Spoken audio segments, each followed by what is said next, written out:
오늘 우리가 본문을 예수님에 관한 말씀만 봉독을 했는데 이 누가복음을 보면 1절 누가복음 2장 1절부터 보면 그 시대의 배경을 좀 알아야 왜 이런 일이 일어나고 왜 이렇게 오해를 하고 했을까라는 것을 볼 수 있어요. 방금 우리가 찬양하고 교도가는 중에 우리 어린이들을 두 자로 뭐라 그럽니까? 우리 564장 예수께서 오실 때에 뭐라 그랬어요? 보배라는 말을 해서 보배. 나의 옆에 있는 우리 아이들 있는 사람만 나의 보배 해보세요. 나의 보배. 또 오늘 교동문에서 아이들을 두 자로 뭐라 그랬죠? 목사님 부를지 몰랐지 또 이렇게 건성으로 읽으면 안 되는 거예요. 두 자 나의 뭐 기역자로 시작한 거 나의 기업이라고 그래요. 기업. 우리 아이들 어쨌든지 초등학교부터 여기 와서 우리 지역아동들 다 그룹홈을 걸쳐서 46개의 기업을 내보낸 거예요. 목사님은 한 번도 그것을 잊어버린 적이 없어요. 올해도 우리 한 명 또 막차로 또 갔지만 기업이단 말이에요. 기업. 목사님 증거를 대봐요. 여러분 체육 하나 잘해가지고 체육 선수 돼가지고 미국에 봐봐요. 이 슈퍼 땅콩 그러잖아요. 키도 뭐 그렇게 크지도 않는데 키 작다고 운동을 못한다는 거 아니고 반대로 목사님 키가 작지만 골프를 잘하니까 슈퍼 땅콩 그런 소리가 듣잖아요. 누군지는 모르지만 1년 연봉이면 수십억씩 받잖아요. 더 나간 사람은 수백억. 저기 누구야 그 골프 제일 잘하는 황제 누구죠? 예? 황제에 골프 황제라고 붙은 사람 타이거 우즈. 예? 그 한 사람의 연봉을 생각해 보라 그 말이에요. 웬만한 기업 못 따라가죠. 예. 자, 목사님이 현실적으로 여러분이 이해하기 좋게 왜 우리가 하나님 앞에 기업인가라는 걸 보라 그 말이에요. 예. 우리가 조금은 비슬비슬하지만 여러분 이 중에서도 한 명의 운동선수가 나오든 뭐가 나오든 한번 해보세요. 이 교회를 책임지고 나갈 수 있어요. 한 사람이. 재정적인 문제도. 예. 우리가 꼭 그것을 통해서 기업이라는 것이 아니라 하나님이 우리에게 말하는 그런 물질적인 기업도 있지만 이제 조금 이따가 목사님이 얘기할 거예요. 학교에서 쓸데없는 거를 가르친다고 목사님 때도 배웠는데 지금도 진화론을 가르친다고 그러대. 예. 이게 얼마나 허무맹랑한 것인지를 목사님이 이제 증거를 제시를 해볼 거예요. 과학적으로. 여러분 과학적으로 말하지 않으면 또 목사님은 무조건 뭐 이렇게 얘기하잖아 항상. 그래서 내가 설교 준비하는데 상당히 어려웠어요. 애들이 이해가 돼야 된다 그러면 과학적으로. 그런데 앞으로도 우리가 과학적으로 말 못할 이유가 없어요. 더 과학적으로 밝혀주기 때문에.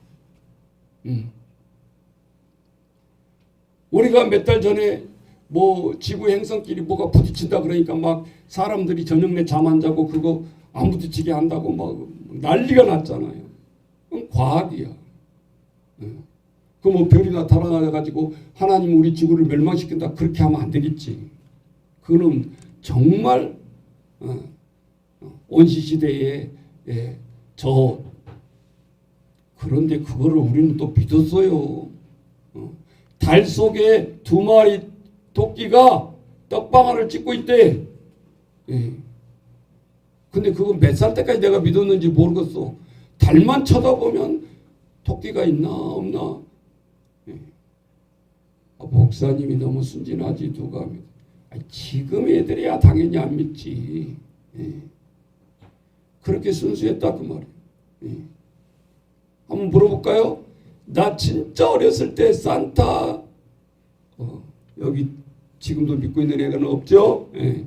예. 산타크로스 할아버지 있는 줄 알았다. 손들어봐. 이렇게 타락을 했어. 손든 사람이 없잖아. 목사님한테는 야 산타크로스 하면은 그냥 수염도 달리고 몰래 잠잘 때 온다고 그러는데 머리 위에다 뭘 또 놓고 간다는데 그게 참 나쁜 것만은 아니다 그 말이에요. 지금을 그것을 안 믿는 아이들이 오히려 더 불행한 거예요. 자, 하나님의 오늘 약속의 말씀인데 역사서를 읽어보면 그때 분명히 총독이 있었고 그 왕을 지칭하는 거야. 꾸며낸 얘기가 아니라 직접 우리가 세종대왕 그러면 이조시 때 몇 대 왕 딱 나오잖아요. 독도는 우리 땅에 보면 그거 노래 부르잖아. 그러면 그걸 막 다 외우잖아. 몇 대 몇 대 몇 대. 성경도 과학적으로 분명히 풀어볼 줄 알아야 된다 그 말이에요.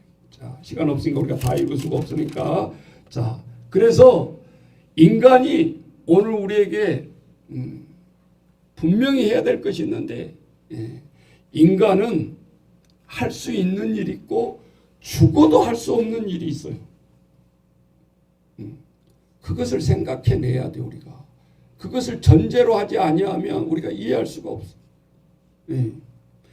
그것이 인간이 우리 인류를 어떻게 너희들이 이 세상의 무대라고 할 때 너희들이 이렇게 연극하면서 살아라 이것을 우리 한 사람 한 사람 연출자 PD가 될 수는 없다 그 말이에요. 오로지 한 사람만 할 수가 있어요. 한 사람만. 그거를 우리가 만든 사람, 우리를 만든 사람. 그 사람만이 연출자가 되어줄 수 있다라는 거예요. 그래서 세상 사람들은 쉽게 얘기하잖아요. 인생은 연극이야. 80년이라는 그 큰 아주 긴 시간 속에 우리는 이 세상의 무대에서 역할을 하다가 단막극으로 끝난다 그 말이에요. 그것이 시간이 기니까 우리의 삶으로 보이는 거지. 엄마 역할, 아빠 역할, 목사님 역할, 선생님 역할 맞는 거 아니에요? 다만 그것을 이 평강교회라는 무대에서 여러분이 연극을 하고 있냐 아니면 세종문화회관 위에서 홍보를 하면서 그 단막극으로 연극을 하느냐 그 차이다 이거 말이에요. 더 자연스럽잖아요 오히려. 우리가 누가 조정해서 너는 이때 이 말하고 이때 이 말해라 그렇게 누가 시켜서 각본을 외워서 하는 것이 아니다 우리 삶은. 우리도 모르게 매일 눈만 뜨면 무슨 말을 하든지 무슨 역할을 하든지 그 역할을 하면서 살아간다 그 말이에요. 그래서 우리는 인간이 인류를 연출할 수는 없고 절대자만 그것이 가능하다. 인간의 왕도 그렇게 해낼 수 없다. 여러분 대통령 선거할 때 봐봐. 그것도 절반도 못 얻어가지고 그냥 아슬아슬해가지고 그 백성이 코딱지만한 조그마한 나라에서도 반 정도가 찬성하냐 못하냐가 대통령이 되고 안 되고 하잖아. 어차피 반은 반대파였다는 소리요. 그런데 우리 인생을 어떻게 연출해가고 우리를 이끌어갈 수 있겠냐고 말이야. 파라다이스 한 정치인 대통령을 통해서 기대한다는 자체가 무리다 이 말이에요. 누가 잘났고 못날 거를 떠나서 그러니까 꿈 깨요 이제는. 한 10사람 대통령 우리가 겪어봤으면 아 대통령 한 사람 힘으로 파라다이스 이 천국이 이루어지는 세상이 될 수가 없구나라는 것을. 왜 자기의 대통령의 운명도 모르는데 어떻게 국가를 연출자로 경영할 수 있겠냐라는 거예요. 하나님만이 할 수 있고 선포할 수 있다라는 거예요. 여러분 그 전제 조건에 우리가 하나님 말씀을 들으면 무슨 말인지 이해가 너무 쉬워진다 그 말이에요. 하나님은 우리가 당신이 선포하시고 하고자 하신 일을 반드시 이룬다라는 거예요. 그래서 성경에 자주 우리가 나오는 것을 우리는 깨닫게 됩니다. 역시 하나님은 살아계시구나. 오늘 우리 중찬단이 찬양했던 살아계신 주의 온 제목이, 지금도 멀리 있어서 우리에게 바라보지만 하는 하나님이 아니고 내 곁에 살아서 역사하시는 하나님이다, 그 말이에요.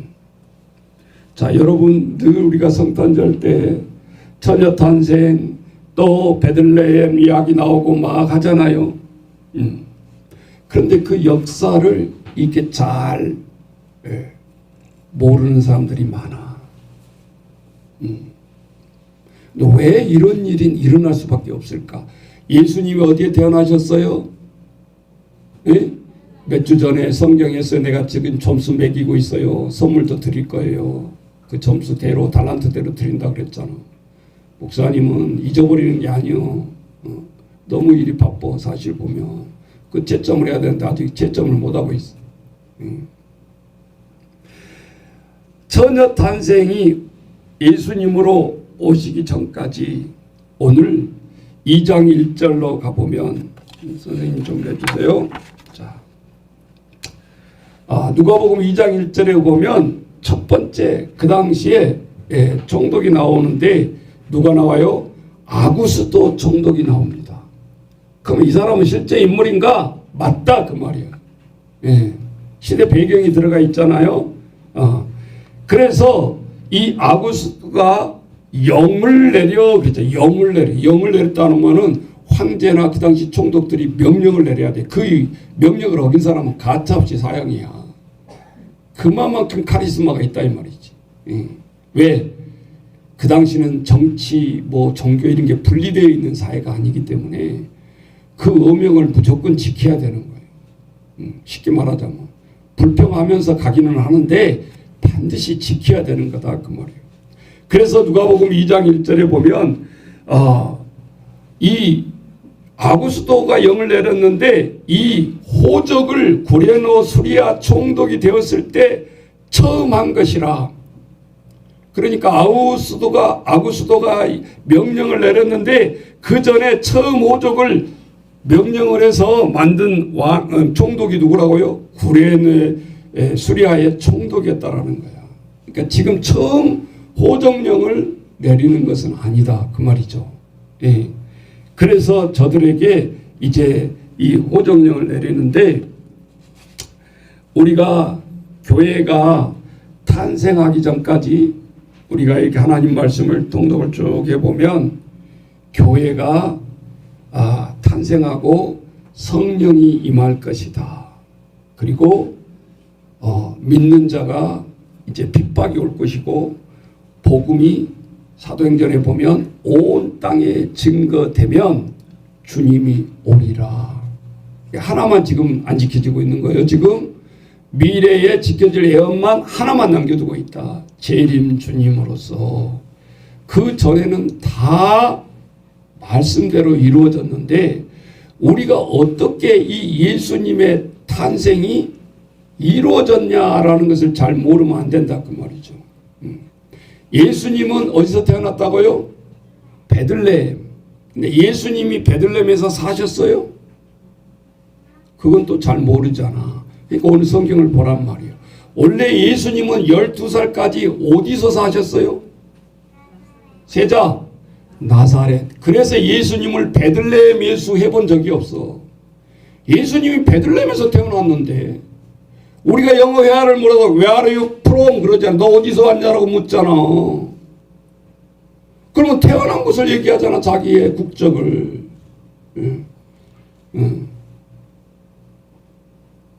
그런데 나는 I'm from 나사렛 얘기하신다, 그 말이에요. 여기에 비밀이 있는 거예요. 우리는 지명만 알고 바로 넘어갔지. 똑지 베들레헴 예수님이 태어났지. 이 팩트는 아는데 왜 그런 와중 속에서 베들레헴에서 날 수밖에 없었는가? 예수님이 베들레헴에서 안 산 건 사실이거든. 그러면 오늘 성경은 작게는 수백 개, 큰 거는 막 수십 개 여기저기 많은 하나님의 비밀이 숨겨져 있는데,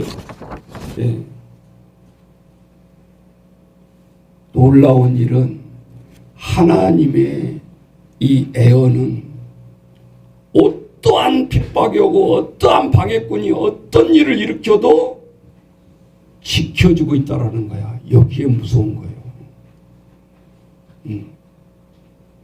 다 하나님의 일을 하는데 천사들만 동원해가지고 하나님의 일을 착착착착 하게 이렇게 손잡아 줄 줄 알았는데 그렇지 않아. 성경을 읽어보세요. 항상 하나님의 일을 이루어가는 데는 핍박자가 더 왕성했고 막은 자들이 더 많았고 저들이 더 예수님을 십자가에 죽은 데 앞장섰지 예수님을 찬동하는 자들이 많았던 게 아니고 하다못해 12 제자까지도 다 도망을 가버리잖아요. 다 배신을 하고 다 부인을 하고 나는 그 당도 아니다 하고 예수님과 아예 엮는 것조차도 힘들어하면서 핑계를 대면서 십자가 앞에서 도망가기 바빴던 것이 12 제자 아닙니까? 세상적으로 말하자면 의리도 없어. 의리도.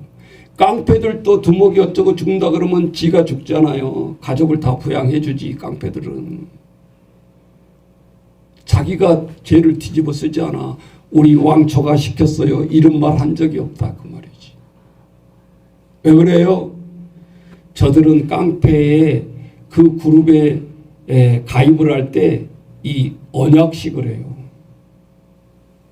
우리 성찬식처럼 저들은 술 위에다가 손으로 피를 따가지고 피를 떨어뜨려서 우리는 이제 피를 나눈 형제다 그러면서 의식을 해요. 목에 칼이 들어와도 배신하면 안 된다. 배신이 곧 죽음인 줄 알아라. 그러면서 제일 행복할 때 처음에 피의 의식을 나눈다니까요. 그러니 어디 함부로 배신을 할 수 있겠어요. 세상에 이 가장 나쁜 조직들도 응집력을 갖기 위해서 그 예식을 하는 거예요. 그런데 우리 예수 믿는 사람은 그런 예식 안 했는가? 예수님이 최후의 만찬하면서 예식했잖아요. 그런데 예수님 칼과 뭉치로 로마군 군병들이 잡으러 왔다 그러니까 다 도망가 버려요. 팩트요. 예수님이 제자들을 비하시키려고 그러는 게 아니라 그렇다 그 말이에요. 자, 우리 새로운 성경 말씀 구절 주세요. 누가복음 2장 1절에 보니까 거기에 보니까 명령을 내렸는데 두 번째 명령을 할 수 있겠죠. 처음에 첫 번째가 성경에서 가르쳐주고 있잖아요. 고레노가 수리아 총독 때 호정명을 내렸는데 두 번째 아구스도가 명령을 또 내리는 거예요. 지금 예수님은 어디에 계셔요? 지금 예수님은 어디에 계셔요? 베들레헴 아니요. 나사렛이라는 곳에서 지금 낳기 전이란 말이에요. 예수님은 없어. 지금 낳지도 않았는데 어디 나사렛에 있겠어요. 그래서 저들은 수리아 총독 때 처음 호적한 것인데 아구스도가 이제 두 번째 명령을 할 수 있겠죠. 그래서 저들은 이제 상가시고 귀찮고 지금 같으면 나라에 불만도 많고 바빠 죽겠는데 무슨 호적을 또 시키냐 그러면서 이를 갈면서 막 불평불만하면서 그 먼 거리를 베들레헴에 향해서 떠나가는 거예요. 이 가까운 거리가 아니더라고. 내가 이번 주에 저기 볼링 야구하기 전에 우리 집사람이 키를 안 가져왔다고 그래서 가져가라고 그러놓고 에이씨 이번 기회에 그럼 내가 한번 걸어가 봐야 되겠다. 23년 동안 한 번도 걸어온 적이 없잖아요. 꿈이 좋았어. 그래서 까짓것 씨가 걸으면 1시간이면 가겠지. 아이고 마음은 바빠 죽겠는데 빨리 3시까지 가야 되는데 이 발이 안 떨어지는 거요. 그냥 걷는 게 문제가 아니야. 이게 1시간 정도 걸으니까 거의 다 가긴 하는데 사람이 가까워질수록 힘은 더 드는 거지. 예. 그러면서 온몸에 주르닝이 땀으로 다 젖어 있는데 한 가지 좋은 것은 있어요. 이 머리가 맑아지는 거예요. 머리가 땀을 흘리니까. 이 약을 먹어서 머리 좀 좋아지고 뭐 이렇게 이 당이 조절되고 그런 게 아니라 역시 땀을 흘려야 되는구나.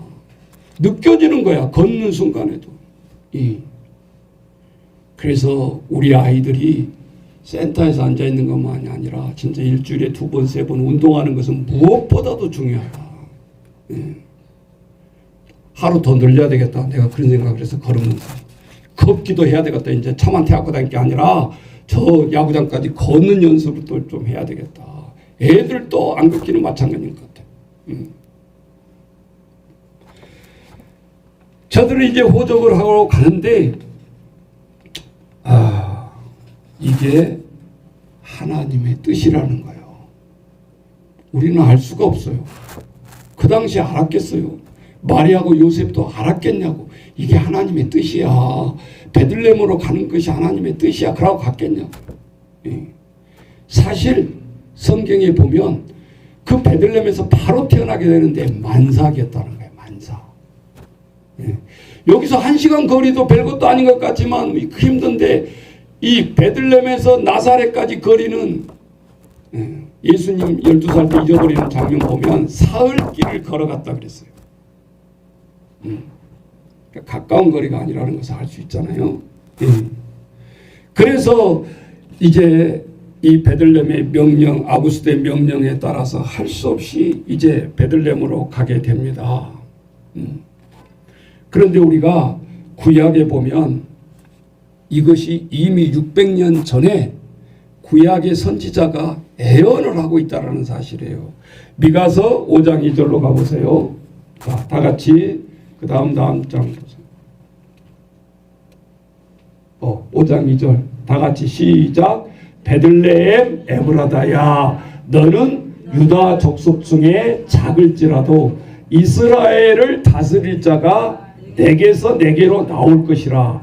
그의 근본은 상고의 영원에 있느니라. 이거 그냥 쓱 지나가 버리면 안 돼. 무슨 말인가? 그 당시는 베들레헴이 그렇게 곽광받는 큰 도시가 아니었어요. 우리 성경을 읽다 보면 이런 말 들어봤잖아요. 야, 예수님이 뭐 이렇게 기적을 일으키고 그러면 콧방귀 끼면서 뭐라고 얘기하냐? 야, 나사렛에서 무슨 선한 것이 나오겠냐?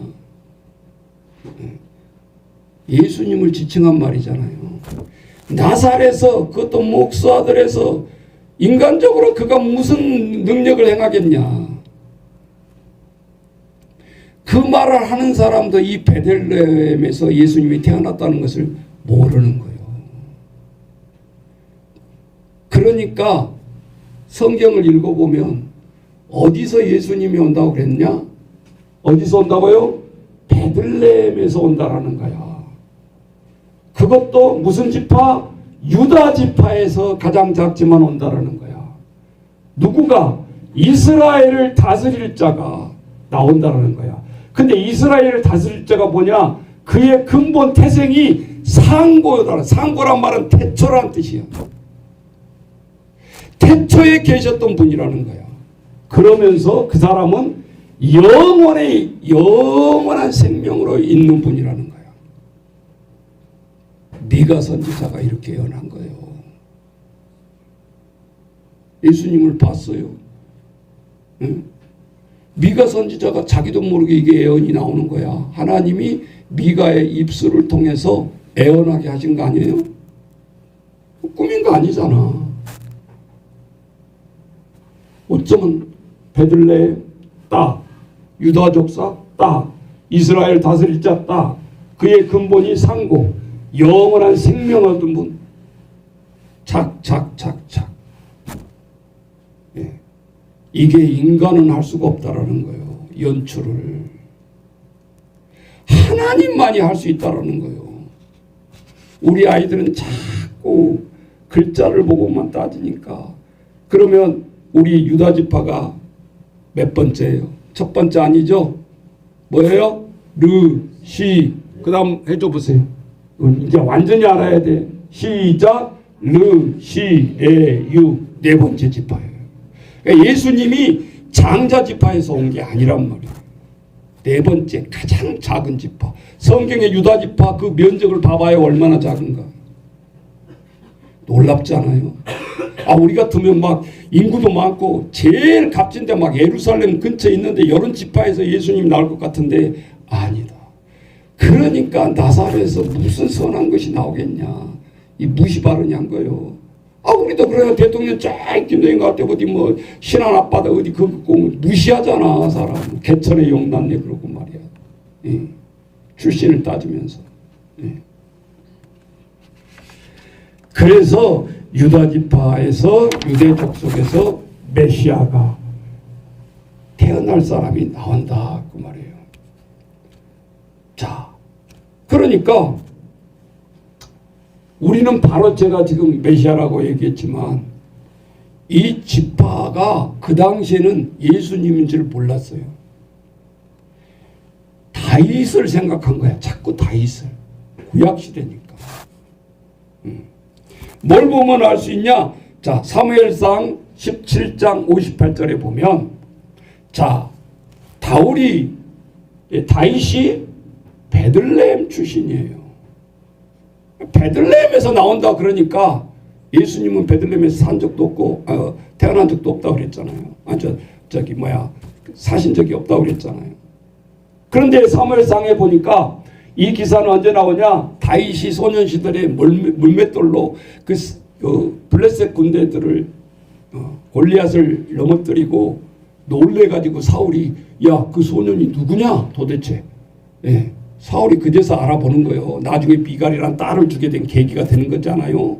야, 저 자식은 나는 남자들 표피를 10개 외에는 저놈은 100개를 비고 저놈은 1000개 내가 1000개를 비면 저놈은 10,000,000을 비는 거. 그래서 성경의 말씀에 사울은 1000,000이요 다윗은 뭐라고 그래요? 10,000,000이로다. 그러니까 비유땡이 상한 거야. 그래가지고 죽여버리려고 창을 5번 던진 거예요. 왕이 되기 전에 이미 쟁탈전 사이를 죽이려고 쫓아다닌 거다 그 말이요. 뭘 알고 성경을 읽어야 될 거 아니요. 자, 사울이 묻습니다. 사울이 그에게 묻되 소년이요. 그때는 소년이요 그러잖아. 장군도 아니야. 왜? 형들이 벌벌벌 떨고 있는데 네가 하나님을 무시해 골리앗 나를 개로 여기고 나오냐 할 때 너 하나님을 무시한다. 나는 만군의 하나님 여호와의 말씀을 가지고 너한테 나간다 그랬어요. 그랬더니 긴장이 풀린 거야. 야, 내가 개로 보이냐? 너는 갑옷도 입을 수가 없고 무거워가지고 창칼은 왕의 창은 2번째 치고 칼도 들 수가 없고 뭘 보고 저 이스라엘 군대들이 저 아이 철부개 같은 아이를 내세우는가? 다윗 앞에 가서 소년 앞에 가서 방패를 짊어지고 혹시 칠까봐 방어하고 있는 게 아니잖아 지금. 그때 무시하는 골리앗을 향해서 너는 창과 단창으로 내게 나오지만 나는 없다. 하나님의 말씀을 가지고 간다. 근데 속에 있었어. 호주머니에 뭐 있었어요? 물맷돌. 늘 양을 해치려고 왔을 때 잡으려고 했던 게 아니에요. 쫓았던 물맷돌이 있었다는 사실이에요. 그건 무기로 딱 숨겨놓고 그리고 하나님 앞에 나아가는 거예요. 그러니까 저기서는 무장 해제가 될 거 아니에요. 여기는 무기가 없는데. 그러면서 다윗이 저 물맷돌 한 방에 쓰러질 수 있는 급소를 찾고 있는 거예요. 쉽게 말하자면. 그 사자를 맞췄을 때 그 표적처럼. 그런데 적중하잖아요. 모처럼 한번 새총 맞았는데 그렇게 맞출 수 있겠냐 그 말이에요. 네. 수천 번 하면서 쫓아본 경험도 있고 경력을 가지고 있는 다윗이에요. 그러기 때문에 담대함도 있었다 그 말이에요. 네. 근데 상대방은 반대야. 방패를 막지를 않고 있어. 네. 그래서 꿍 하고 떨어뜨린 다음에 사울이 놀래가지고 누구의 아들이냐 하니 다윗이 대답하되 나는 주의 종 베들레헴의 사람. 출신 나오죠? 이새의 아들. 우리 성경을 읽다 보면 자꾸 너 누구냐 그러면 꼭 자기 아버지 이름을 대요. 눈봉사 했던 사람도 뭐예요? 디메드의 아들 이렇게 나오잖아요. 바디메오. 바가 아들이라는 소리고 디메오가 아버지 이름이요. 그러니까 바디메오가 이름이 아니라 디메오의 아들 그런 그런 말이야. 바디메오 그러지 말고. 그래서 오늘 얘기하니까 베들레헴 사람 이새의 아들입니다. 다윗이 블레셋 사람을 죽이고 아브넬 장군이 인도하고 가면서 사울 앞에 가서 소개를 했는데 나는 베들레헴 사람 이새의 아들입니다. 그러니까 이자가 왕이 되잖아요. 그러니까 처음에는 다윗인 줄 알았다 그 말이에요. 미가의 애언이 베들레헴에서 나온다고 그랬고 이자가 또 왕이 됐으니 그렇지 않겠어요? 근데 역사를 해보면 미가 선지자는 활동한 시기가 BC 6번에 넘겨주세요. BC 몇 년경이에요? 800년경. BC 800년이란 거는 예수 그리스도가 오기 전에 800년 전이다 그 말이요. 저 BC란 말은 before Christ. 예수님이 태어나기 전이다 그런 뜻이요. AD는 예수님이 태어난 후 그런 소리고. 그러니까 미가 선지자는 800년경에 활동한 시기인데 미가가 800년 전에 예수님이 오기 전에 애언하고 있잖아요. 베들레헴 태초부터 계신 분이 오신다. 이 다윗인 줄 알았는데 사람들은 착각을 했다 이거죠. 왜? 뭘 보면 알 수 있냐? 성경은 구약 다음에 신약 마태복음이 딱 붙어 있으니까 구약 말라기 딱 끝나고 바로 신약이 이어진 것처럼 우리는 착각하기 쉬운데 구약이 끝나는 연대에서 400년 동안 아무 소식이 없는 거예요. 암흑시대라. 이거 중간시대라 그러는 거예요. 신약이 딱 쓰여질 때는 400년이 없어. 쉽게 말해서. 그러니까 사람들마다 여자들이 애만 베면 혹시 내 배에서 메시아가 나올 수도 있다. 이렇게 기대를 했던 거예요. 메시아가 아직 800년 전이니까 400년이 더 남아야 되잖아요. 400년이 암흑시대가 흘렀고 침묵의 시대가. 그러니까 얼마나 메시아를 기다리겠냐 이 말이에요. 여인들이 다 임신만 하면 혹시 이거 아니요? 네, 이런 식으로. 네. 어느 날 그냥 딱 요셉과 마리아가 나타나서 현몽에서 네가 예수를 잉태했느니라 이렇게 된 게 아니다. 네. 배경을 보면 이 엄청난 암흑의 고요함이 흐르고 있었다 그 말입니다. 그래서 우리가 마태복음 1장 1절에 그 다음 넘겨줘 보세요. 다 같이 시작. 아브라함과 다윗의 자손 예수 그리스도의 계보다. 계보란 말은 족보다 그 말이야. 그러면 예수 그리스도는 반드시 아브라함의 후손으로 와야 되고 다윗의 후손으로 예수 그리스도가 와야 된다는 소리야. 그런데 아브라함과 다윗은 고향이 베들레헴이다라는 거죠. 예. 그러니까 야 이거 다윗 왕을 착각할 수도 있다 그 말이죠. 이게 딱딱 맞아 들어갔잖아요 지금. 그래서 그 당시에 오해했던 것은 그것이 우리한테는 큰 이상한 것이 아니다. 베들레헴에서 태어나려면 요셉과 마리아가 베들레헴에서 살아야 하는데 예수님이 베들레헴에 살았다 안 살았다? 아니 마리아와 요셉이 살았다 안 살았다? 안 살았다. 그런데 성경의 역사를 이루려면 예수님이 베들레헴에서 태어나야 되는데 여러분 그러려면 어떻게 해야 되죠? 예수님이 나사렛에서 어디로 가야 돼? 베들레헴으로 가서 그 타이밍에 거기서 아이를 낳아야 이게 딱 맞는 거라 이 말이지. 네. 그렇지 않겠어요? 누가 저 진도에 바다가 갈라진다니까 모세의 기적이다 비유해서 그래요. 그리고 비평사를 읽어보면 애굽 군대가 막 쫓아갈 때 야, 그 진도의 바다처럼 그것이 우연히 이렇게 쫙 갈라진 거 아니냐 또 이렇게 우연히 갈라졌던 하나님의 지팡으로 명령해서 갈라졌던 여러분 타이밍을 맞추기가 쉽냐고. 그게 더 어렵지. 어떻게 보면. 내가 2시간 뒤에 우리가 쫓겨가면 그때 바닷물이 쫙 갈라지고 내가 얘기했잖아요. 인간이 연출할 수 없다니까. 하나님의 모든 역사성은 보면 따라서는 할 수 있어. 그런데 우연히 연출이라는 것은 이거는 불가능하다.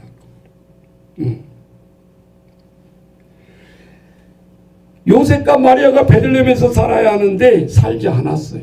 그러니까 예수님은 절대 사실적으로 보면 베들레헴에서 태어날 수가 없는 거예요. 그러면 성경이 틀리잖아요. 애언이. 그리고 마리아 예수 탄생 후 오히려 나사렛에서 태어나고 나중에 가면 그것도 안 맞잖아. 잘한 곳이 돼버리지. 베들레헴. 베들레헴에서 태어나야 되는데.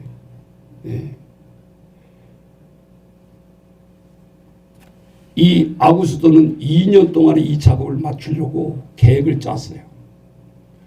목사님이 말하고자 하는 것은 하나님을 하자도 모르고 악한 만행으로 국민을 통치하기 위해서 독재하기 위해서 이 호정령을 내렸지만 이 악한 자의 손을 빌려서 하나님이 그 예언을 마치더라는 거예요. 이 놀랍잖아요. 예.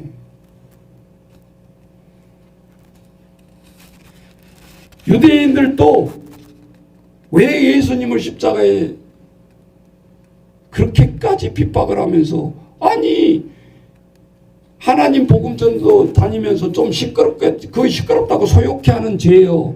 결국은 십자가에 죽이려고 잡아왔는데 로마 총독과 로마 법정관이 묻습니다. 이 예수가 무슨 죄를 저질렀냐. 예. 이 예수가 다니는 데마다 시끄럽고 막 사람들을 막 소욕해 하고 시끌벅적하게 합니다. 그 말이야. 죄가 그것밖에 없어. 아무리 죄를 찾으려고 그래도. 소욕해 하는 죄. 지금 같으면 대못죄야. 아무리 법이 발달하도 요즘은 평화시위하면 못 막잖아요. 지금도 우리나라도 놔둬야지. 합법적으로 승인해주면 할 수 있잖아요. 그런데 나사렛에서 메시아가 저들은 이제 유대인들이 무엇을 알았냐? 이 성경을 애언서를 보면 베들레헴에서 예수님이 나온다라는 거야. 그런데 몰래 가서 그 타이밍에 가서 마리아가 베들레헴에서 낳은 사실을 유대인들이 알아요, 몰라요? 알아요, 몰라요? 몰라. 왜? 12세 지금 나오는 이 시기는 다 나사렛에서 자라고 저들이 했던 행위를 보았지. 예. 우리가 마태복음에 보니까 동방박사 3사람이 와서 예수님 앞에 경배하고 이랬지. 마가복음, 누가복음 다 읽어보세요. 그 사실이 다 빠져있잖아. 빠져있다란 말은 그렇게 관심이 있었던 게 아니에요. 여러분 그 성경을 읽다가 이런 생각 안 들어봤어요. 아무래도 그렇지 만삭이 돼가지고 애가 날라오는데 그렇게 방 하나가 없었을까? 빈방 없어요. 빈방 없어요. 우리 영국 사람은 그걸 잘못하면 그렇게 각본을 했어요. 진짜 방 하나 없었을까? 마구간에 예수님이 산모가 마리아가 갈 수밖에 없었을까? 그걸 미워하지 말고 마구간에서 태어났다고 또. 이 문화를 모르면 이렇게 우리가 오해하기 쉬운 거예요. 그런데 이때에 나사렛이고 뭐고 이 베들레헴 출신들이 호적하기 위해서 우리 같으면 명절 때 그 마을로 찾아들듯이 많은 사람들이 찾아올 거 아니에요. 그러면 거기서 살지 않는 사람들이 그날 저녁에 묵어야 되는데 여간이 있겠어? 당연히 없지. 에? 우리가 텅텅 비어있는 저 유원지 가보세요. 지금 같으면. 근데 7, 8월 달 되면 방이 없잖아요. 예약 안 하면 못 들어가지 않아요. 그걸 생각하면 너무 쉽다 그 말이지. 예. 그래서 호조가로 다 내려왔는데 이거는 목사님 생각이 어디까지나 그 당시 뭐 자가용도 없고 비행기도 없고 아무리 만삭된 여인이라 하지만 뭘 타고 갈 것이 없잖아. 겨우 해봤자 뭐 낙타 아니면 뭐 있겠어요?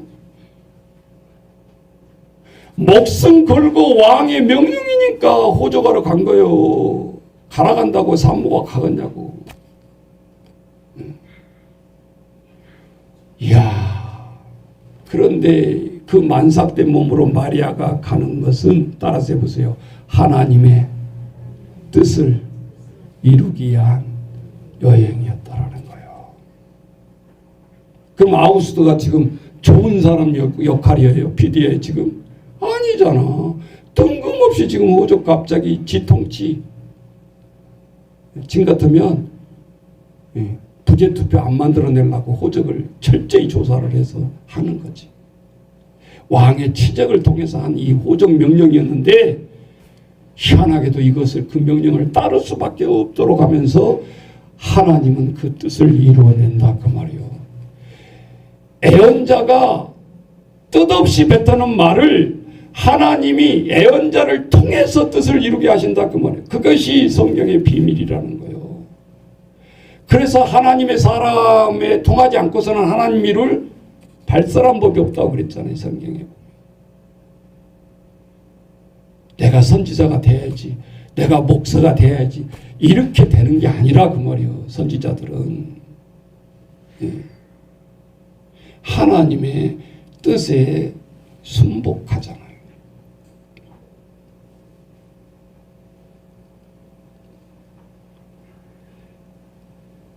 누가 이런 말을 하더라고요. 목사님, 왜 예수님 동방박사가 마가복음도 빠져있고 누가복음도 빠져있고 요한복음도 빠져있을까요? 왜 그 탄생기사가 그렇게 중요한데 왜 빠져있을까요? 역으로 생각하면 그래서 진짜 그 사람들이 쓴 책이라는 거예요. 여러분 한번 생각해봐요. 우리 센터에서 우리 아이들이 매일 공부하잖아요. 매일 집에 가서 일기를 쓴다고 해봐. 근데 급식 먹다가 선생님한테 혼났어. 그러면 이 아이는 오늘 일기의 중심 테마가 급식 먹다 혼난 거를 쓸 거예요. 어떤 아이는 그림 그리다가 너 참 잘 그린다고 선생님한테 칭찬을 받았어요. 그러면 그것이 포인트가 돼. 그죠? 예. 근데 30명 일기장을 다 조사해 보니까 6시간 동안 센터에 있었던 일을 빠짐없이 다 기록하더냐 그 말이에요. 쓰는 사람이 무엇을 가지고 쓰느냐 다르다. 마태는 그래서 예수님이 이 땅에 왕으로 오시는 것을 부각을 한 거예요. 그래서 예물을 드리고 그 예식을 다 하고 족보가 나오고 다 하는 거예요. 마가는 예수님이 이 땅에 10장에 나오잖아요. 내가 섬김을 받으러 함이 아니라 도리어 섬기려 하고 많은 사람의 뭐로? 대속물로 이 땅에 왔노라. 내가 대신 속죄제를 지르고 이 땅에 왔다라는 것을 부각을 시키잖아요. 그래서 앞에 없어요. 바로 귀신 쫓아내는 거 바로 나오잖아요. 예. 누가복음은 누가가 직업이 뭐였어요? 의사. 사람의 굉장한 관점이 있는 거예요. 가난한 자들, 천한 자들, 이 과학적인 사실을 조명을 하고 있다 그 말이에요. 그러니까 오늘 갑자기 예수하고 상관없고 사실 보면 믿음하고 상관이 없는 황제들 이름이 나오고 이 역사서를 중점적으로 다루고 있다 그 말이지. 성경에 보니까 첫 번째 등장한 사람이 2장 25절에 나와요. 시므온하는 사람이 나와요. 시므온. 우리가 마리아를 보기 전에 그 배경 사람을 알아야 된다 그 말이죠. 이 시므온은 어떤 사람인가? 그 말씀을 읽다가 여러분 놓쳐버리면 안 돼요. 늘 의롭고 경건하게 살려고 기도하고 몸부림치는 사람이었는데 그 시므온이라는 이 노인 위에 성령이 그에게 계시더라는 말이에요. 보세요. 마가다락방 사도행전 2장에 그 성령이 아니야. 구약에도 성령이 계셨고, 제가 성령 한번 설교했잖아요. 신약에도 개인 한 사람 한 사람이 다 성령이 임하고 있어요. 오순절 강령은 폭발적인 성령의 폭발이야. 임재뿐만 아니라 모든 외국에 오는 사람들이 한계 언어로 소통이 되어버리는 거예요. 여기도 보니까 늘 하나님 앞에 의롭고 경건하고 몸부림치는 이스라엘의 그 당시에 식민지로 있었기 때문에 위로를 기다리면서 하나님 앞에 기도하고 있는 자에게 하나님의 성령이 시므온 위에 임한 거요. 성전에서. 이분이 모여 있는데요. 엄청난 예언을 하잖아요. 2장 26절로 가보세요. 9번으로 가보세요. 다 같이 시작. 그가 누구요? 시므온이 주의 그리스도를 보기 전에는 죽지 아니하리라 하는 성령의 지시를 받았다라는.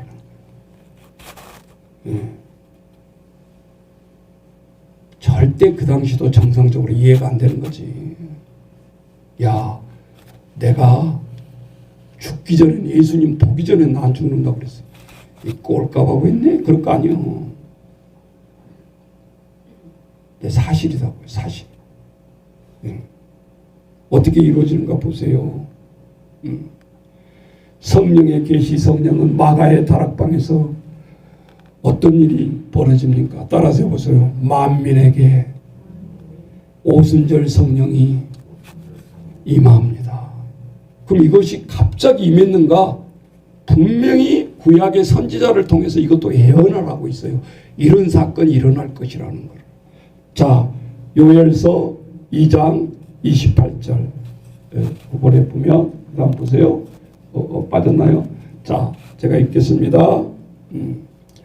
그 후에 내가 내 영이란 말은 성령이잖아요. 성령을 만민에게 부어주리니 너희 자녀들이 장래일을 말할 것이며 너희 늙은이는 꿈을 꾸며 너희 젊은이는 이상을 보며 그때에 내가 또 내 성령을 남종과 여종에게 부어줄 것이다. 이게 구약의 말이에요. 지금 신약의 첫 번째 시므온에게 임하고 있는 것을 볼 수 있어요. 개인적으로. 두 번째 사람이 등장해요. 누구요? 안나라는 자예요. 안나. 자세히 보세요. 이따 내가 나이 물어볼 거예요. 몇 살인가. 자, 이 아셀지파 또 나오죠? 몇 번째요? 또 시어봐야 돼. 르시레유 단나까타. 몇 번째? 8번째.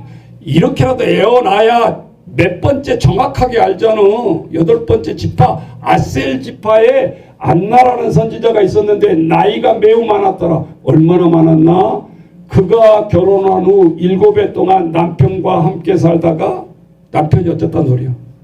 죽었다는 소리 아닙니까? 그 다음 안 읽어봐도 알겠죠? 36절 그 다음 보세요. 자, 없어요? 앞으로 해주세요. 남편이 죽고 7년을 살다가 자 과부로 84세라 성경이 그렇게 나와요. 남편과 살다가 84세라. 그럼 이 사람은 몇 살쯤 되고 몇 살? 84세면 84세가 아니지. 성경을 건더꿀로 읽으면 그렇게 된단 말이에요. 절대 84세가 아니죠. 결혼한 후 몇 년? 7년 살았어. 그럼 결혼을 몇 살에 했겠어?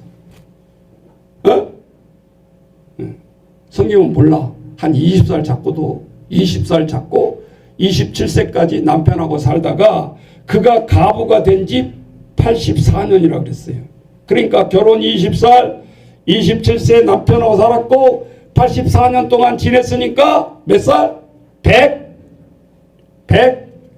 107세. 우리 요양원의 연봉을 오르신 106세에 전번에 소천하셨어요. 그분도 집사직분은 받으셨더라고요. 팩트잖아, 팩트. 1살 차이인데 이분이 20살 잡았을 때 1살 차이예요.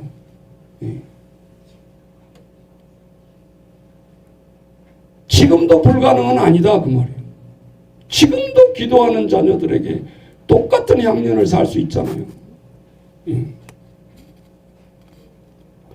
이 사람이 뭐라고 그랬어요? 성전을 떠나지 아니하고 주야로 금식하며 기도하며 섬기더니, 자 2장 33절, 마치 이때 나와서 하나님께 감사하고 에루살렘 속량을 바라더라. 속량의 뜻을 찾아보니까 국어사전에 뭐라고 써있냐, 정확하게 표현되어 있어요. 국어사전에 속량, 네이버에 쳐보세요. 뭐라고 나오나. 예수가 십자가에 못 박힘으로써 인류의 죄를 대신 씻어 구원한 일, 이게 속량의 뜻이야. 일반 국어사전의 뜻이 인정을 하고 있잖아요. 종교사전이 아니잖아.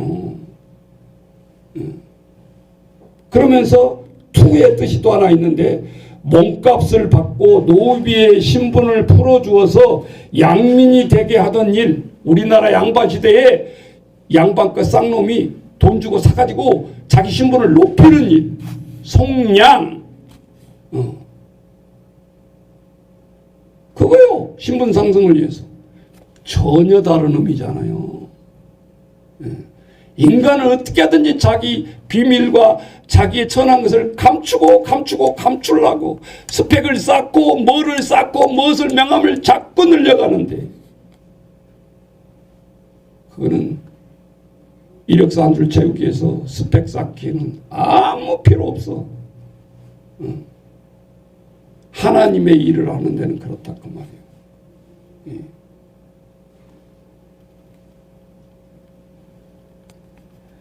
자, 오늘 본문 들어갑니다. 누가복음 2장 40절에 아이가 자라며 강하여지고 지혜가 충만하여 하나님의 은혜가 그의 위에 있더라. 오늘 요약합니다.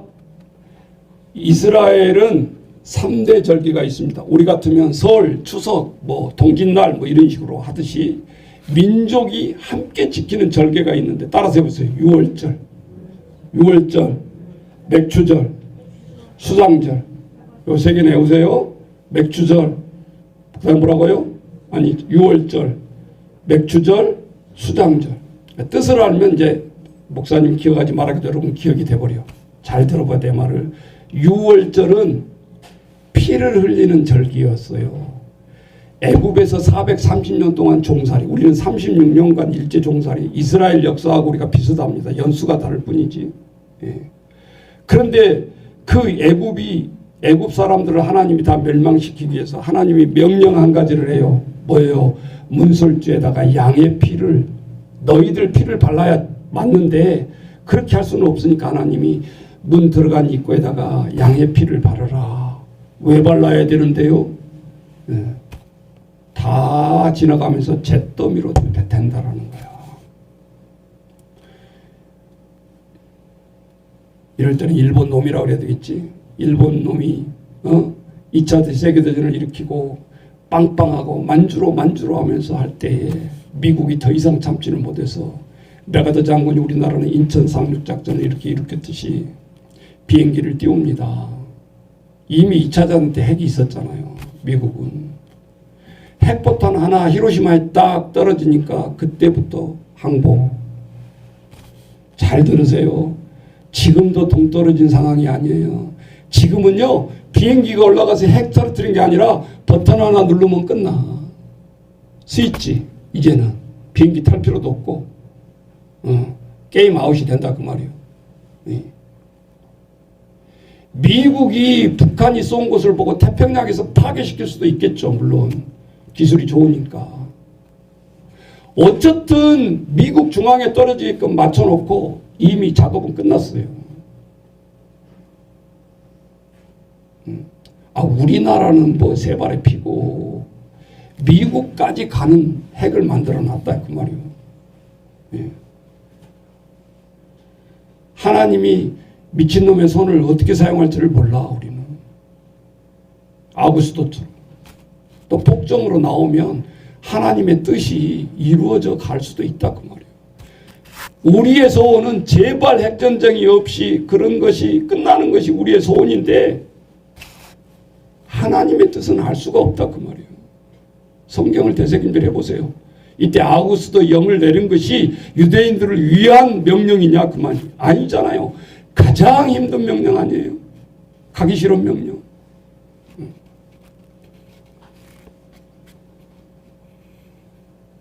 혹시 이러면 또 이단으로 빠질 수 있으니까 조심스레 이런 말을 할 때는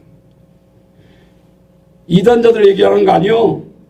지금 이 순간에도 하나님의 영이 거해서 하나님의 애언을 안 준다라는 보장은 없다 그 말이에요.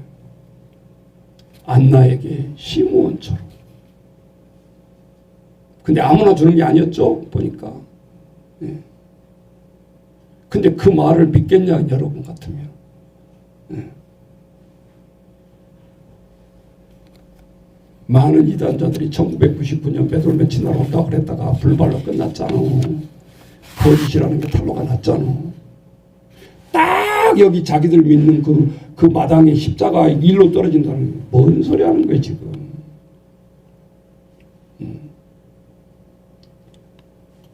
그거는 영적 무지라는 거예요. 무지. 하나님은 무소부지하신 분이 시공간을 지칭한다는 말은 그게 벌써 어폐가 있는 거다 그 말이에요. 꼭 여기 십자가 앞으로. 말이 돼요.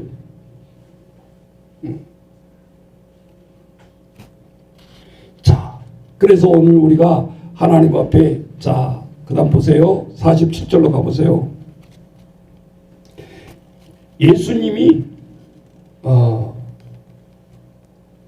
이 3대 절기의 중에 6월절에 부모 따라서 갔는데 지금 같으면 성경 뭐랄까 성경 토론이 회당에서 그 당시는 교회가 없었으니까 회당에서 율법 토론이 벌어진 거예요.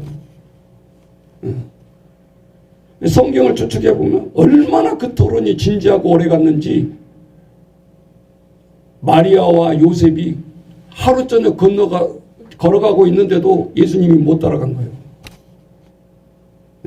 우리 같으면 큰 성경 수십만이 나오는데 당연히 지역 사람들끼리 나사렛 사람들끼리 갔을 거 아니에요. 그때도 보면 몰려서 나오니까 당연히 오겠지 하고 그냥 뒤도 안 돌아보고 그래도 어딘가는 마리아와 요셉이요. 어떻게 하루길 가는 동안 뒤를 돌아보지 않았는지 성경을 어쩌든지 딱 돌아보는 순간에 가다 보니까 친족들은 물어봐도 모른다고 그래. 큰일 났구나.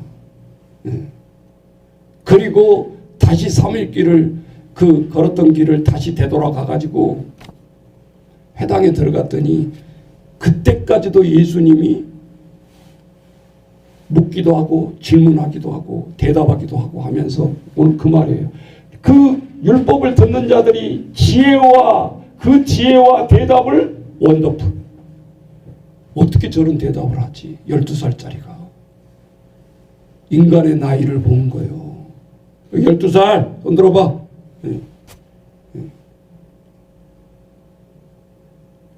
예수님의 그 지혜를 보는 거죠. 그렇게 열띠게 하나님 말씀을 선포하고 있는데 부모들이 그 회당에 찾아온 거예요. 지금 같으면 중간에 불러낸 거지. 아이야, 성경에 보면 어찌하여 이렇게 했냐.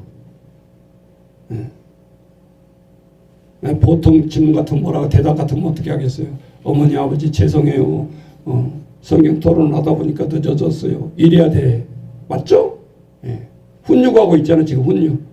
아이야 어째요 이렇게 했냐. 예수님 대답은 전혀 다른 거예요. 49절로 가보세요. 다 같이 읽습니다. 시작. 예수께서 이르시되 어찌하여 나를 찾으셨나이까. 내가 내 아버지 집에 있어야 될 줄을 알지 못하셨나이까. 완전히 뒤통수도 맞은 거예요. 부모들이. 이거 뭔 말이라냐. 아니 네가 나사렛 내 목수 아들인데 당연히 네 집은 목수의 아들 마리아와 요셉의 집이지. 자, 이 말은 동문서답이 아니라 성령 잉태했을 때 천사가 가르쳐준 내가 잉태한 자는 예수라 하라. 이 인류의 모든 인류에서 구원할 자라. 이름 해몽까지 해줬잖아요. 잊어버렸어. 그리고 늘 육신의 아들처럼 생각한 거예요. 그런데 오늘 그 일이 생각나게 만드는 거예요. 어찌하여 찾으십니까? 내가 아버지 아들인데 아버지 아들이 아버지 집에 성전에 있어야 될 줄을 왜 모르십니까?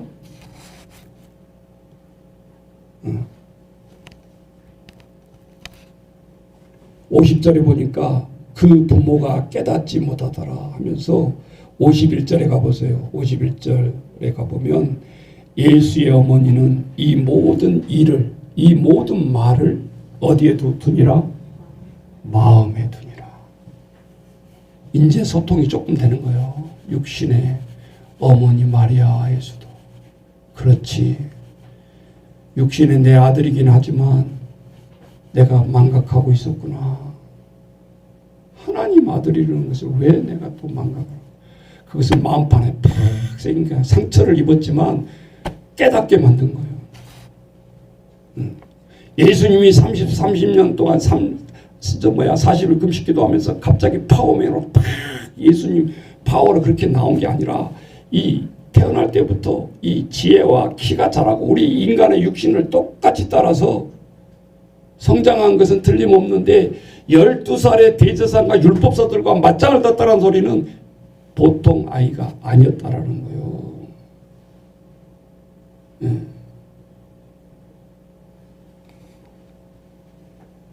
그래서 52절에 이렇게 오늘 나옵니다. 예수는 지혜와 키가 자라가며 하나님과 사람 앞에 더욱 사랑스러워 가시더라. 자, 예수님은 슈퍼맨처럼 키가 갑자기 33세 푹 나온 게 아니요. 그거 이단인 거예요. 똑같은 성장을 하는 거잖아요.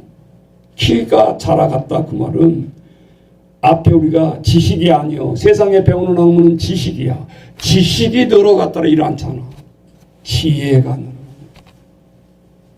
위즈덤 지혜를 우리는 벚꽃으로 못 맞추면 안 된다 그 말이지. 예. 자, 이제 이 어린 주를 얘기하면서 제가 무슨 말을 전해야 될까 요약을 해봤어요. 우리 대비를 해야 되잖아요. 자, 첫 번째, 오늘 예수님처럼 탐색이 필요해요. 예수님은 신성과 인성으로 이 땅에 오셨기 때문에 인성의 부분에 대해서는 지혜와 키가 자랄 수밖에 없어요.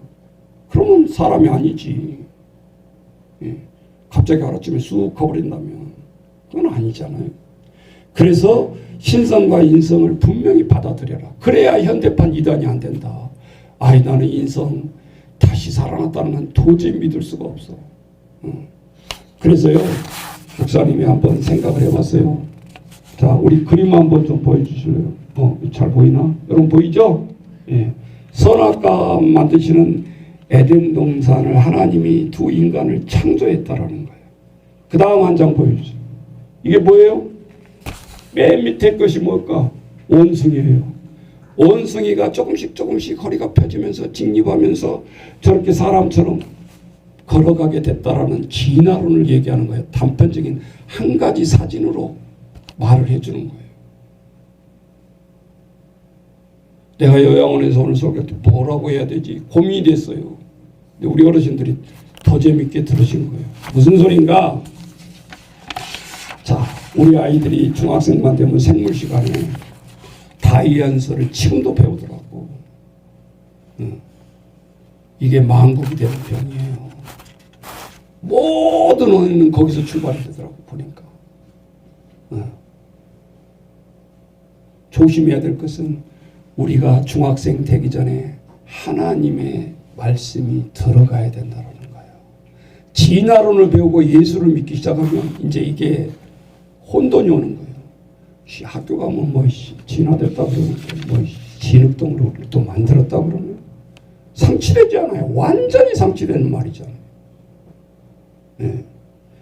이게 왜 썰인데도 학설인데도 그렇게 빠져들어가나. 거기는 유물사관이 들어가 있다 그 말이에요. 네. 그러니까 지금 동성애가 나오고 있고 성도 무시하려고 그러고 그 속에 깔려있는 것이 무엇인지 보라고 말이에요. 이 엄청난 일입니다. 그 다음 한 장 그림 봐주세요. 밑에 있는 사람이 추기경이에요. 돌아가셨던 정진석 추기경, 유명하신 분이죠. 이분은 서울대 화학공학과를 다니다가 한국전쟁이 터져가지고 전쟁 끝나자마자 신학대에 들어서 사제가 되었던 분이에요. 내가 왜 이 사람을 찾아봤나? 종교인이긴 하지만 서울대 화학공학과를 다녔기 때문에 과학적이고 이런 사고가 있으신 분이셔요. 역시 질문을 해보니까 과학적으로 얘기를 하는 거예요. 그럼 우리는 과학적으로 하나님 만들었으면 만들었다 그런지 대체 하나님 천지를 창조했다 그랬잖아. 뭘 그냥 믿으면 되지. 이제 이렇게 하면은 조금 애들이 불만이 산다 그 말이지. 이해가 돼야 돼. 이해가. 네. 그럼 어떻게 이해를 시킬 건가? 그래서 이제 참고적으로 제가 말씀을 드리는데 이분은 이렇게 질문을 합니다. 많은 우리 지식인들이 신부님 창조론과 진화론은 어떤 거를 우리가 맞습니까? 라고 묻습니다. 질문부터가 틀렸다라는 거예요. 양자택일이 아니라는 거예요. 생명의 기원은 진화가 됐다, 하나님이 만들었다 이렇게 대답할 수 있는 것이 아니라는 거예요. 그럼 뭔데요? Why 얘기하나요? 창조론과 진화론이 둘 중에 하나만 남아야 하는 누군가를 하나를 없애고 하나가 이겨야 되는 그런 이론이 아니라는 거지. 제가 전한 대로 여러분 그대로 이제 교육할 수 있어야 돼요. 우물우물하지 말고. Why라고 물었을 때 뭐라고 대답하나? 자, 진화론은 아까 그림 봤죠? 예. 원숭이부터 이렇게 조금씩 커져가지고 사람이 직립으로 딱 사람이 섰다 그렇게 그려져 있잖아요. 그러려면 뭐가 필요하죠? 두자. 그러려면 뭐가 필요해요? 허리가 필요해? 그게 아니라 진화가 되려면 시간이 필요한 거죠. 원숭이가 조금 덮여진 원숭이 조금 일어나면 많은 세월이 흘러서 그렇게 진화가 됐다라는 거 아니에요. 사람이 결론적으로는. 우리의 조상이 솔직히 말하자면 원숭이란 소리 아니요. 지금 팩트가. 이랬을 거라는 거예요. 원숭이가 혹시 아니었을까? 이렇게 했는데 이게 난리가 나버리는 거예요. 이제 사람들이 받아들이기 시작해가지고. 응? 시간이 필요해요. 그래서 점점 미개인 원숭이부터 고등생물 사람이 태어났다라고 주장을 하는 거예요. 진화됐다라고 생각하는 거예요. 이게 아니라는 반론은 그러면 돼야 되잖아요. 과학적으로. 그런데 이 추기경은 어떤 생각하냐? 시간의 이 출현을 빅뱅이라고 그러는데 빅뱅으로 해서 이 우주가 탄생했다. 우주가 그냥 있었다라고 하면 또 이것도 이상하잖아. 그럼 어떤 조물주라든지 뭔가 의해서 지구가 탄생하려면 그 시간 타이밍이 필요할 것이고 몇 억만 년이 됐든지 간에 이분은 과학적인 사고를 이렇게 풀어가더라고요. 이 우주가 생기려면 그로 인해서 시간과 공간이 생긴다라는 거야. 그러면 하나님은 시간과 공간 속에 들어갈 수 있는 분이에요? 아닌 분이에요? 예? 아닌 분이라는 거예요. 그러니까 창조론을 얘기하려면 이게 맞아야 되는데 진화론도 얘기하려면 이걸 맞아야 되는데 이게 뭔가 문제가 있다. 아니다라고 바로 얘기하는 것이 아니라 그렇게 얘기합니다. 그러면 시간과 공간을 초월하시는 분이 창조자라고 조물주라고 한다고 하면 인간은 거꾸로 시간과 공간을 초월해요? 제약을 받아요? 제약을 받는다라는 거예요. 또 하나 재미있는 이야기를 하고 있는데 인간은 7년마다 우리 온몸의 세포가 바뀐대요. 7년마다. 이게 과학적인 사실이죠. 내가 70세다 그러면 내 몸이 몇 번 바뀌었어요? 7번. 나도 모르게. 그러면 7살 때 내 몸뚱아리하고 70대 내 몸뚱아리가 내가 아니냐 이거지. 변한 거 하나도 없어요. 뭐가 변했어요? 세포가 변한 것뿐이에요. 예. 몸이 크고 세포가 바뀐 거예요. 7번이 바뀐 거예요. 그러니까 없던 주름이 쭉쭉쭉 생기는 거지. 예. 세포가 늙어가니까. 그러면서 이르면은 또 이런 얘기를 합니다. 신은 시간과 공간에 들어올 수도 없는 분이기 때문에 신은 늙을 수도 없고 그렇다고 뭐 더 젊어지는 것도 아니고 아니다. 예. 인간은 거기다가 보톡스 주사를 넣어가지고 인간적으로 젊게 해보려고 아무리 몸부림치지만 시간이 흐르면 더 쪼그라들은다 그러잖아요. 가만히 있던 사람보다. 그러면서 하나 우리에게 얘기해 줍니다. 하나님은 시공을 초월하신 분이기 때문에 그렇다. 그래서 성경에 그 다음부터 11번으로 가보세요. 탈출기 출애굽기 3장 14절에 보면 모세가 너무너무 궁금해가지고 당신의 하나님 이름은 뭡니까? 라고 묻습니다. 그때 NIV에서는 Who am I am 그럽니다. 나는 나다 그렇습니다. 누구에게 만들어진 존재가 아니라는 거예요. 하나님의 존재를 얘기하는 거예요. 어떤 성경에 보면 Why I will be who I will be. 나는 존재한다. 스스로 존재하는 자다. I will be 뒤에 것은 자유로 풀었더라고요. 이걸 자유 will be를 나는 스스로 존재하면서 나는 자유자재하신 분이다.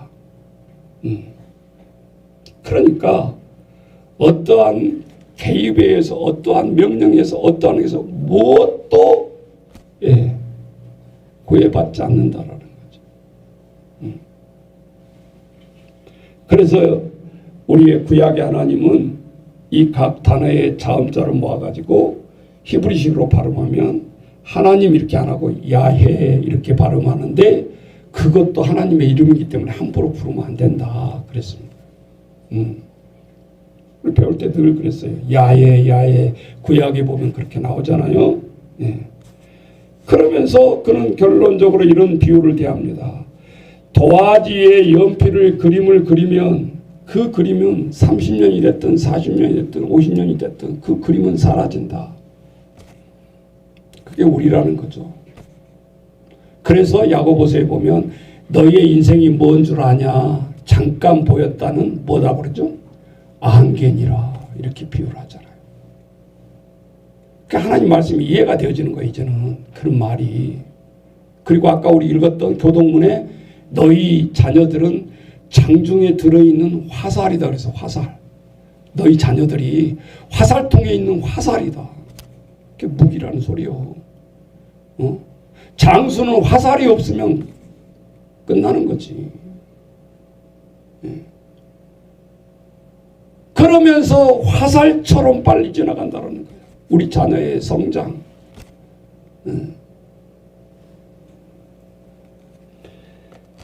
그래서 시간에 무너지지 않고 공간에 구애도 받지 아니하면서 도화지는 그대로 있는 것처럼 그 그림은 없어진다. 이것이 우리 한 사람이 죽고 태어나고 죽고 태어나고 반복되고 있다. 베드로전서 후서가 풀어지는 말이에요. 하나님은 시공을 초월하시기 때문에 뭐라고 나오죠? 하나님은 천년이 하루 같고 하루가 천년 같다. 이 말을 이해가 안 되잖아요. 이게 역설적이라. 하나님은 우리가 생각하는 시간하고는 관계가 없어. 들어오실 수 있는 분이 아니야. 하늘의 별을 우리가 몇 개라고 얘기할 수 있냐 이 말이지. 하나만 보여줘도 풍경을 하나만 보여줘도 저걸 어떻게 셀 수 있냐 이 말이지.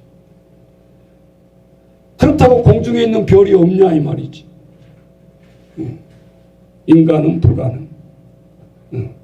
하나님은 과거도 없고 미래도 없고 오직 뭐만 있다. 현재만 있다 그랬어요. 과거의 하나님 그러면 안 되는 거예요. 미래에 또 하나님 그것도 오버하는 거예요. 하나님은 being이에요. 존재 그 자체. 예. 예. 그분이 이야기를 하는데 저는 언뜻 그런 생각이 들었어요. 그럼 우리가 진화가 안 됐다면 사실 팩트를 얘기해봐라. 자, 오늘 우리 젊은이들이 결혼을 했어요. 아이가 태어났어요. 이 생명이 원숭이 조상부터 진화해서 내가 지금 난 거요? 이 생명은 지금 당장 태어났고 지금 바로 존재한 거지, 시간이 흘러서 우리 원조상 이 원숭이를 갈아타고 뭐 해서 그래서 내가 지금 난 거냐 그 말이에요. 허상. 오로지 과학적인 거 아무리 해봤자 보면 남자와 여자의 성염색체의 결합에 의해서 탄생한 현재 존재의 생명이다 그 말이지. 이게 진화가 될 수가 없다라는 거죠. 자, 오늘 우리가 이렇게 어린이날 생각하면서 이 보배, 우리의 기억, 이 의미, 어린이날 얘들 잘해줍시다 그런 설교가 아니라 존재 그 자체를 어떻게 해서 귀하게 여겨야 되는가, 있는 그대로 우리 아이들에게 어떻게 해야 되는가. 좀 설교가 길어지긴 했습니다만은 우리 아이들 보면은요, 우리가 오바를 하고 있는 것이 있어요. 여러분 우리 평가에도 보면 아이들 관찰일지가 왜 들어가겠어요? 그게 기본이다라는 거예요. 너 매일 애들 제대로 쳐다보나 보고 있냐 그 말이요. 예. 어렵게 생각하지 마세요. 예. 또 두 번째, 아주 욕심이 많은 부모들, 왜 당신이 원하는 아이를 만들려고 하냐? 자기가 원하는 대로 자라게 해줘라 그런 뜻이에요. 크게 보면 그게 사례 관리예요. 애들 보세요. 선생님 막 하면서 질문해봐 그러면 막 질문한다고 해놓고 애들은 조금 혼자 반 아이는 까먹었어요. 예, 그러잖아요. 뭘 질문해야 할지를 잊어버린 애들도 있어. 그런 애들 두고 우리가 무슨 비전을 가지고 있습니까? 바로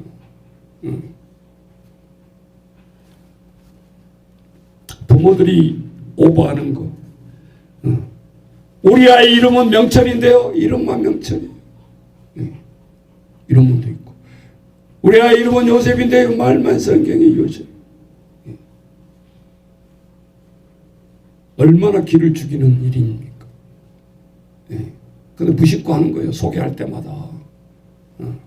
또 가장 흔한 거, 우리 아이 운동은 잘하는데 공부는 꼴찌예요. 우리 아이는 게임만 잘해요. 게임 잘하는 것도 쉽지 않아요. 머리가 있어야 게임을 잘하지. 그렇잖아요? 네. 우리 다닐 때 학교에서는 IQ 검사 많이 했잖아요.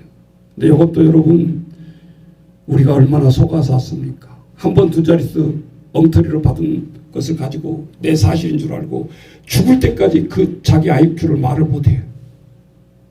그리고 늘 열등감 의식에 사로잡혀 있어. 두 자리 숫자로. 그거에 그렇게 구애받을 필요 없어요. 요즘 보니까 다중지능검사라는 게 있더라고요. 언어지능, 논리수학지능, 음악지능, 뭐 신체운동지능, 친화력지능도 있더라고 보니까. 이게 왜 우리가 알아야 되는가 가만히 보니까 운동을 하다 보면 신체운동 지수가 뛰어난 이들이 있어요. 운동선수 기질이 있는 거예요. 그리 나가야 성공하는 거예요.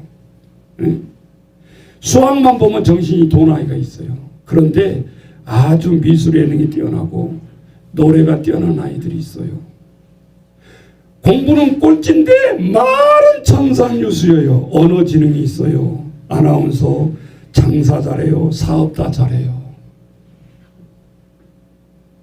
나네 그러지 말고 한번 생각해 보라고요.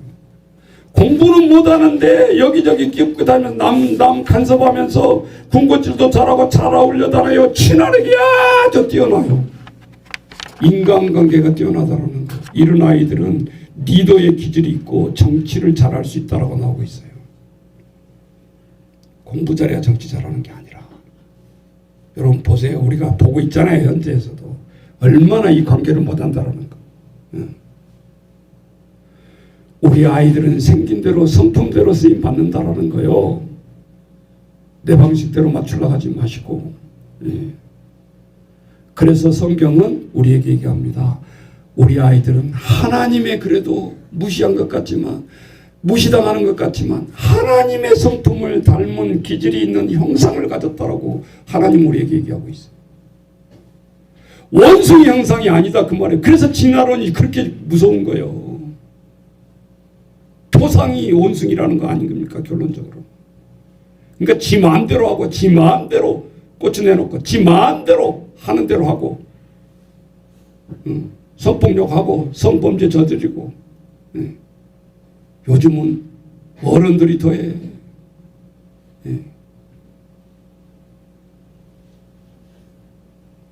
어제 인터넷 배너 뉴스 보았죠.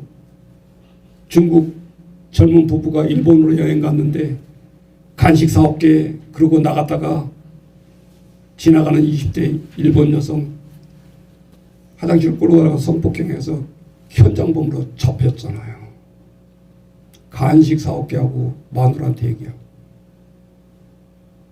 너는 내 거야 라고 그렇게 확정할 수 있어요?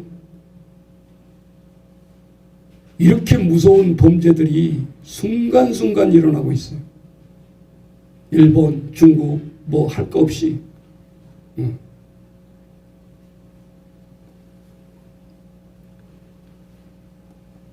무식해서 그렇습니까? 그 사람들이?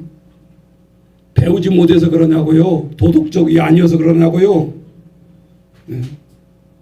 우리의 영혼은 순간순간 국적을 초월해서 이런 일들이 벌어지고 있고 버젓이 세계에 공개가 되고 있잖아요.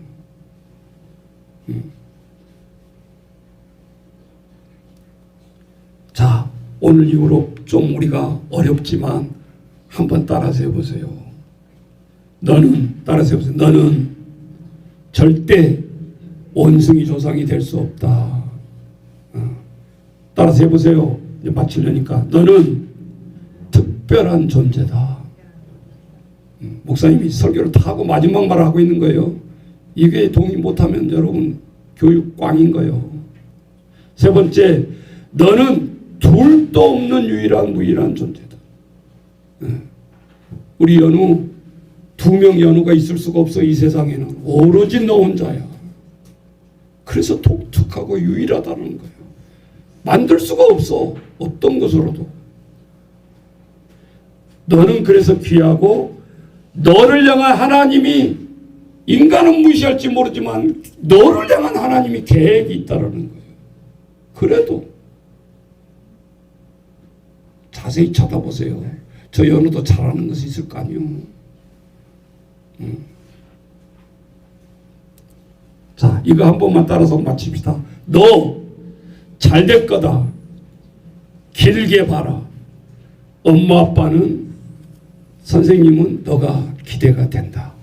처음에는 시큰둥한 본인도 그렇게 받았지만 그 힘으로 이겨내는 거야 애들은. 그리고 반드시 선생님들을 실망시키지 않아. 나중에 20년 뒤에 보세요. 저들이 사과가 되고 저희가 뭐 될까 했던 애들이 오히려 여러분을 찾아오고 여러분을 기쁘게 할 것입니다. 자, 어린 주일을 맞이하면서 오늘 우리들이 하나님 앞에 비전을 가지고 우리 예수님처럼 닮아가는 어린이로 눈물로 수고하는 저와 여러분 되시기를 주의 이름으로 축원합니다.